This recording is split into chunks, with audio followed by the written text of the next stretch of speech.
Ephesians challenges us to expect great things from ourselves, our congregations, and God.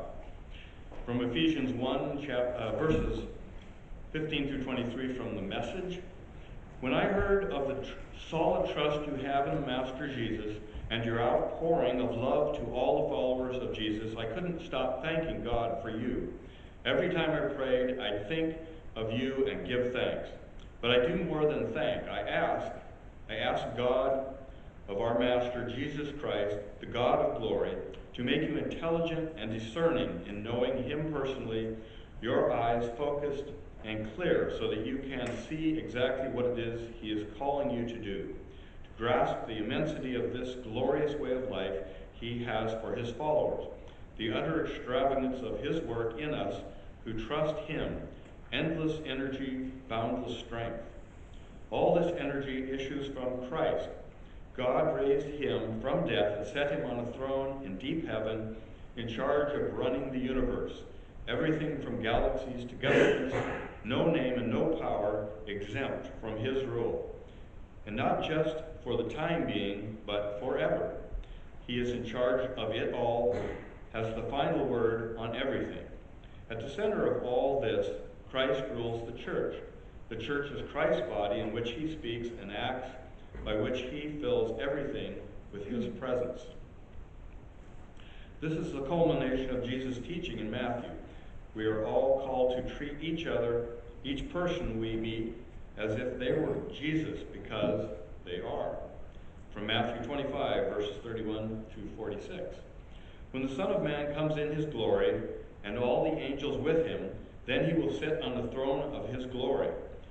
All the nations will be gathered before him, and he will separate people one from another, as a shepherd separates the sheep from the goats. And he will put the sheep at his right hand and the goats at his left. Then the king will say to those at his right hand, "Come, you that are blessed by my Father, inherit the kingdom prepared for you from the foundation of the world. For I was hungry, and you gave me food. I was thirsty, and you gave me something to drink. I was a stranger, and you welcomed me. I was naked, and you gave me clothing. I was sick, and you took care of me. I was in prison, and you visited me." Then the righteous will answer him, "Lord, when was it we saw you hungry and gave you food, or thirsty and gave you something to drink? And when was it we saw you as a stranger and welcomed you, or naked and gave you clothing? And when was it we saw you sick or in prison and visited you?" And the king will answer them, "Truly I tell you, just as you did it to one of the least of these who are members of my family, you did it to me." Then he will say to those at his left hand, "You that are cursed, depart from me into the eternal fire prepared for the devil and his angels. For I was hungry, and you gave me no food. I was thirsty, and you gave me nothing to drink. I was a stranger, and you did not welcome me, naked, and you did nothing to give me clothing, sick and in prison, and you did not visit me." Then they also will answer, "Lord, when was it we saw you hungry, or thirsty, or a stranger, or naked, or sick, or in prison, and did not take care of you?" Then he will answer to them, "Truly I say to you, just as you did not do it to one of the least of these, you did not do it to me." And these will go away into eternal punishment, but the righteous into eternal life. The word of God for the people of God. Thanks be to God.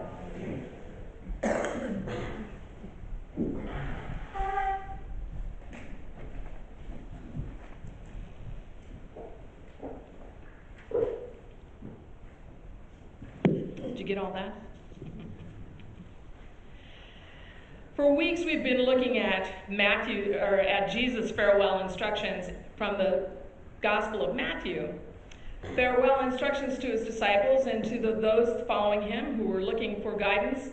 He's told them to be prepared for his return, whether it's right now or somewhere into the future. And regardless of when that return comes, he says, be wise, be watchful, be ready. And in the meantime, between when he goes and when he comes, use the gifts that God has given to you. For those of you who were here last Sunday, we talked about the parable of the talents.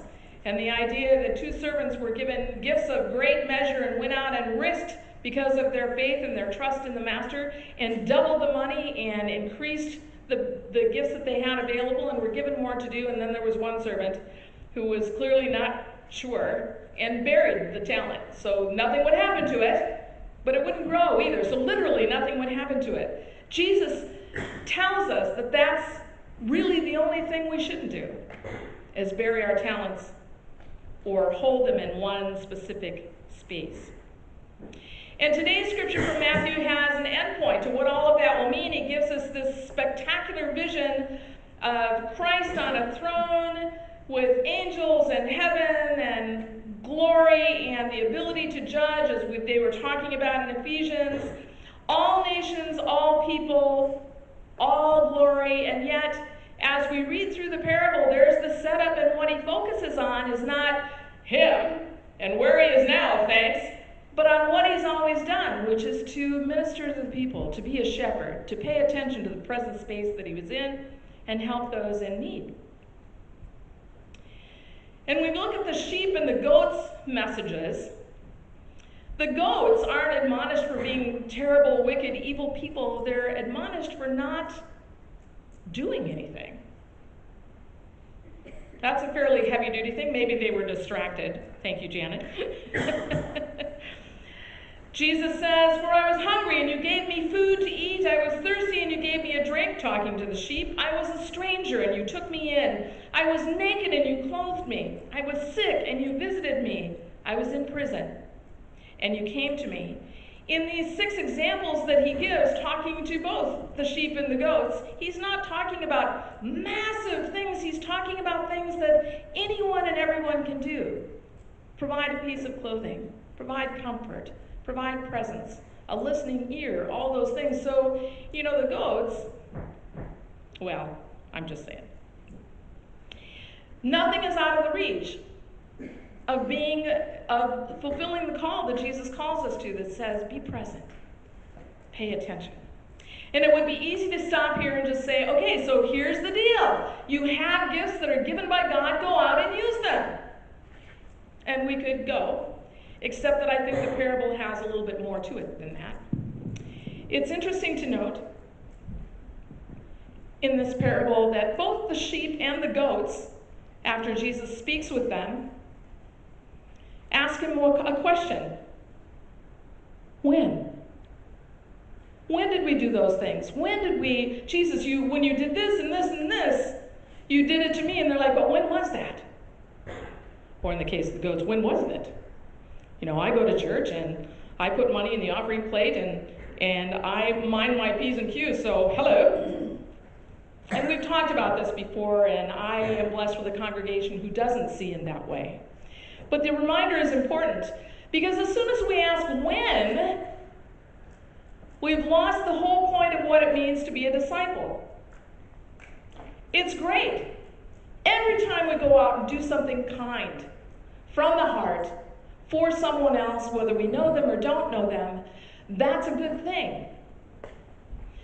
In the doing, Jesus says, you are doing those things to me. But if we miss the point, if we do it because, well, there's a need and there's a tag and there's this and there's that, and we don't take a look at that which sets us apart as sheep of this particular king and shepherd, we've missed the depth of understanding that allows us to understand what it really means to be a disciple and to be transformed by the love of God. Everyone can do nice things. If we just hold on the surface and do nice thing after nice thing after nice thing after nice thing, great things are happening in the world. If we do them, and instead of asking when we see God in those moments, we actually see God in those moments, it changes everything.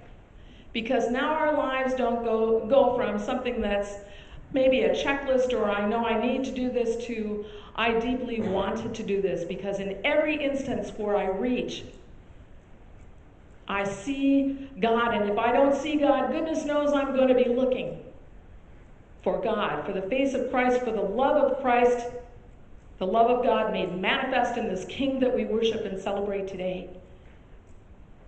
Can you feel a difference? Does it sound important?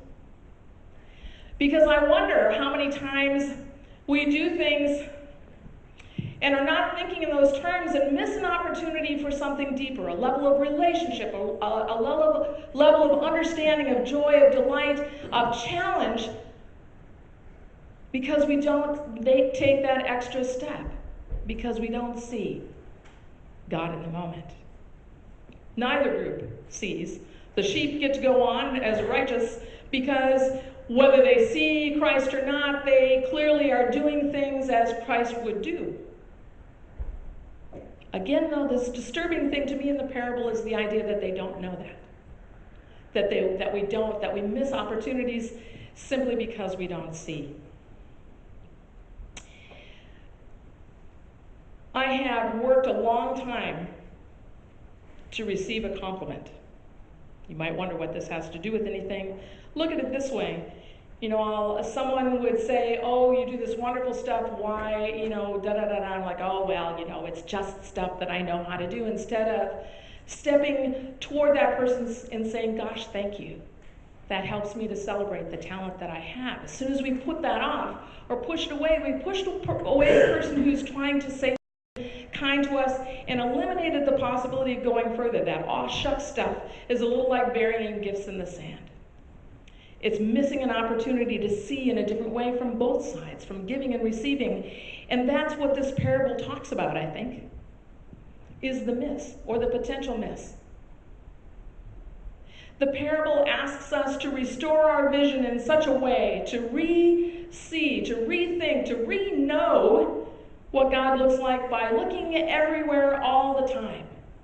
We used to talk about God sightings in the church during children's time, and lovely things would be mentioned, as sunrise or a deer or a family member or those kinds of things, and all of those things are important, but in and of themselves, all of that is God. If we step in and say why that was important, why we connect that with God, then we've stepped into that place where we're no longer asking when did that happen or how did that happen. We're in it. Maybe all these times where the sheep and the goats missed God's presence, they were distracted by something. I'm listening to Janet going, and we're done. So thank you for that. We never talk about those things. I think the essence of the parable is certainly that we not bury our gifts, but also that we take them a step further. As Christians, we're called to go further. Not to just do the right thing, but to do it everywhere we go with such a nature of love of Christ that sits inside of us that people coming towards us see that, and that we are there, and we enable ourselves by immersing ourselves in that way to see the Christ in everyone else. It's not too fine of a point to remember, and it makes a difference. There was a story I read this week talking about a young man who was an intern in a leadership group that went out to work with a logging community. I thought, well, that'll give you a test. And he went out, he was working at a logging camp for a while, and the superintendent of that camp said that he needed to be away for a few days and he was going to have this young man lead the crew. What happens if they don't listen to me, says the young man, and the superintendent said, then you can fire them. But I need to let you know that I'd be really disappointed if I came back and you had fired Tony. Well, Tony apparently was a fellow who'd worked on the crew for 8 years. He was always grumbling and growling and groaning and snapping and everything, but no accidents, no incidences ever occurred on Tony's team. And the superintendent said, in the 40 years I've been logging, I've never seen anything quite like it, and it would break my heart if you fired him just because of his attitude. And so this young man goes out and he talks to Tony on his first day of superintending or guiding the crew, and he said, listen, this was what I was told by the superintendent, that if there was someone who wasn't playing nice with the other kids, I could fire them, but he asked me not to do that to you, and here's why. And this Tony, for the first time ever, heard the words, you're valued. Superintendent had never talked to him directly and praised him. The guy went out and he did double the work that day, and he was smiling and talking with other people. A miracle had happened, and he came back to the young man when he saw him a dozen years later and said, I have to tell you that that was the first time anyone had ever taken the time to tell me that I had value. I went home and told my wife, and she lit up like a Christmas tree. If you hadn't said that one thing all those years ago, at some point in time, I probably would have killed someone just out of anger and frustration and all of those things. And instead, you've made me, it pushed me into being a new kind of person. Somewhere in there, on the surface was the story, and at the heart was someone who took the time to say, I think there's more to you than this. And he responded in kind. Every time we do something good and we feel those kinds of responses, but don't see God, it's almost as though we're denying that which we believe in. So see God. Put on God's eyes all the time, and no matter what you're doing. So that when you stand in front of Christ, because I don't want to be one of those sheep going, when did we do that? So that when we stand before Christ in this magnificent setting that he describes in today's story, we won't say, oh, well, I don't know. We'll say, I'm blessed to have known and lived a life of love because of you. I've seen it, known it, lived it, and loved it. May it be so. Amen and amen.